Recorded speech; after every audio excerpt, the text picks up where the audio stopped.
Урабыларын, мен атым Анна Мария, онны бу күн биһиги Москвага хылжыбыппыт, онда космонавтика музейы көрбүппүт.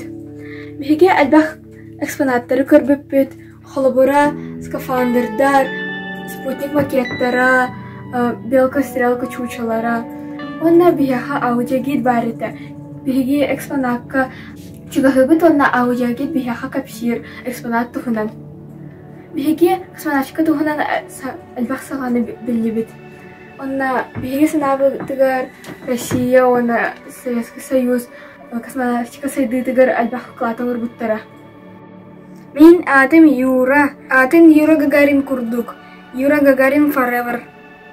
Онна калянихер космонавтика күнүнөн биһигини барыгытын агдалибит. Ура!